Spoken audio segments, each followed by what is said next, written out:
परिंदों को मंजिल मिलेगी यकीनन, परिंदों को मंजिल मिलेगी यकीनन, ये फैले हुए उनके पर बोलते हैं। अक्सर वो लोग खामोश रहते हैं, अक्सर वो लोग खामोश रहते हैं, जमाने में जिनके हुनर बोलते हैं। जी हाँ दोस्तों, स्वागत है आपके अपने स्टडी विथ यूट्यूब चैनल में। तो दोस्तों आज हम पढ़ने वाले हैं रेशियो एंड प्रोपोर्शनल के पार्ट 5 को। तो आज की वीडियो बहुत ही महत्वपूर्ण होने वाली है और वीडियो पूरा देखना, समझ आने की 100% गारंटी है। तो दोस्तों इस वीडियो में रेशियो एंड प्रोपोर्शनल के मतलब त्रिभुज के सवाल होंगे, ट्रायंगल के सवाल होंगे। तो दोस्तों चलिए शुरू करते हैं। देखिए पहला सवाल है, त्रिभुज के तीनों कोणों का अनुपात 1:2:3 है तो सबसे बड़े यहाँ पर होगा सबसे बड़े कोण का मान। चलिए सबसे बड़े कोण का मान क्या होगा। तो दोस्तों देखिए करना क्या है, इसमें एक चीज तो पता ही होगी कि त्रिभुज के तीनों कोणों का योग 180 अंश होता है। 180 अंश होता है, ये पहला पॉइंट था इसके सवाल को लगाने के लिए। देखिए इसमें कहा है ये त्रिभुज के तीनों कोण कहा ना, नाम तो दिया नहीं, ऐसे बना लीजिए। ये तीनों कोण है, पहला क्या है 1 2 3, ये रेशियो में है। अब देखिए है तो सबसे, अब कहा है तो सबसे बड़े, जैसे हमने पिछली वीडियो में पढ़ा था बिल्कुल ये सवाल वैसे ही, बस इसमें है क्या कि त्रिभुज को दे दिया है। अब त्रिभुज को समझना है, त्रिभुज के तीनों कोणों का योग 180 अंश होता है और इसमें पूछा सबसे बड़े कोण।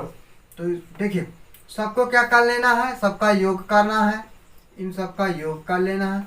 योग इसका हो जाएगा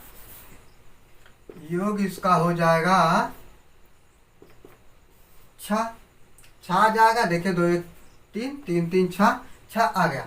अब त्रिभुज के तीनों कोणों का योग 180 अंश होता है।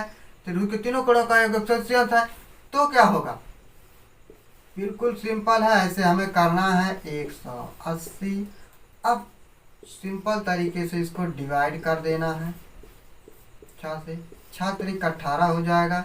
मतलब कि a बराबर 30 अंश निकल कर आ गया, अंश में होता है।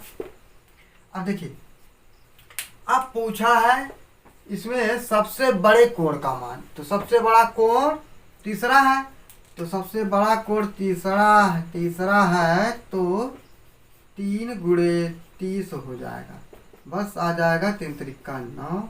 तो दोस्तों 1 30 3 90, यही आंसर हो जाएगा। तो दोस्तों आशा करता हूँ ये समझ में आ गया होगा। अब देखिए चलिए एक सवाल और लेते हैं, उसमें थोड़ा चेंजिंग कर लेते हैं। देखिए चलिए इसको चेंज कर लेते हैं। चलिए दोस्तों देखिए ये है दूसरा सवाल, इसमें हमने थोड़ा चेंज कर दिया। चेंज बस यही किया है, त्रिभुज के तीनों कोणों का अनुपात 2:3:4 है तो सबसे छोटे कोण का मान क्या। उसमें हमने बड़ा कोण देखा था, इसमें छोटा कोण ज्ञात करेंगे। देखिए ये पहला कोण हो गया, दूसरा हो गया, ये तीसरा हो गया। रेशियो इसका 2 है 3 है 4 है, बिल्कुल सीरियल से है। अब सबसे छोटे कोण का कहा है, इसको पहले जोड़ लो, हो जाएगा 5 4 9, 9 हो गया। इसका योग क्या है 9 हो गया। अब 9 ए रख लो और 180, ए बराबर क्या हो जाएगा, ए बराबर हो जाएगा 180/9। तो दोस्तों देखिए ये अब मतलब समझिए कि 9 से भाग क्यों दिया जा रहा है। अब इसका मतलब यही है, जैसे हमने पिछली वीडियो में पढ़ा था, ये भी सवाल बिल्कुल उसी तरह है। त्रिभुज के तीनों कोणों का अनुपात इतना है और त्रिभुज के तीनों कोणों का योग 180 अंश होता है। अब 180 अंश में सबको मतलब 9 से डिवाइड करने का मतलब है बराबर बराबर बांट देना है। उसके बाद हम एक एक का रेशियो पता कर लेंगे। देखिए ए आ गया, मतलब ए बराबर आ जाएगा 9 दूना 18, 2 आ जाएगा मतलब 20 आ जाएगा, 20 आ गया ए बराबर। अब इसमें पूछा है सबसे छोटे कोण का मान क्या हो। सबसे छोटा कोण है पहला है 2 × हो जाएगा 20, तो ये हो जाएगा 20 दूना 40 से ही आंसर हो जाएगा। तो दोस्तों आशा करता हूँ ये समझ में आ गया होगा। और इसमें चलिए कुछ और समझा देते, ऐसे ही ज़्यादा टाइम नहीं लेंगे। देखिए त्रिभुज के तीनों कोणों का अनुपात, यहाँ पर जो वैल्यू दी गई है ये कुछ भी हो सकती है। ये कुछ भी हो सकती है। तो सबसे, अब देखिए यहीं पर सवाल बन सकता है, सबसे छोटे पूछ सकता है या सबसे बड़े पूछ सकता है या छोटे और बड़े के बीच का अंतर पूछ सकता है। चलिए मैं इसी में समझा देता हूं। अब सवाल कैसे कैसे बन सकता है, चलिए ये तो एक हो गया। अब देखिए अगर इसी में पूछ ले अंतर क्या होगा, ये मिडिल का भी पूछ सकता। अब देखिए सबसे बड़ा कोण और सबसे छोटा कोण अगर ऐसा पूछता है कि सबसे छोटे कोण और सबसे बड़े कोण का योग क्या होगा, तो सबसे पहले दोनों को निकाल लो। यहाँ देखिए सबसे बड़ा कोण यहाँ पर 4 है, तो 4 गुणे 20 करेंगे, आ जाएगा 80 आ जाएगा। अब देखिए, अब अगर देखिए यहाँ पर देखिए 40 आया है, यहाँ पर 40 आया।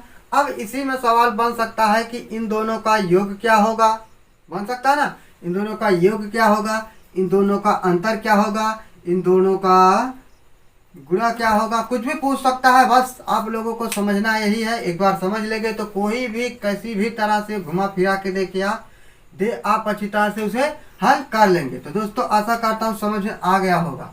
अगर इसका योग पूछता है तो हो जाएगा 120 और अगर अंतर पूछता है तो हो जाएगा 40 और अगर मल्टीपल पूछता है तो मल्टीपल कर देंगे। तो दोस्तों आशा करता हूँ अब समझ में आ गया होगा। तो दोस्तों वीडियो को यहीं पर समाप्त करते हैं। वीडियो अच्छा लगा हो तो हमारे चैनल को जरूर सब्सक्राइब करना, वीडियो को लाइक करना और वीडियो देखने के लिए आप लोगों का बहुत बहुत धन्यवाद।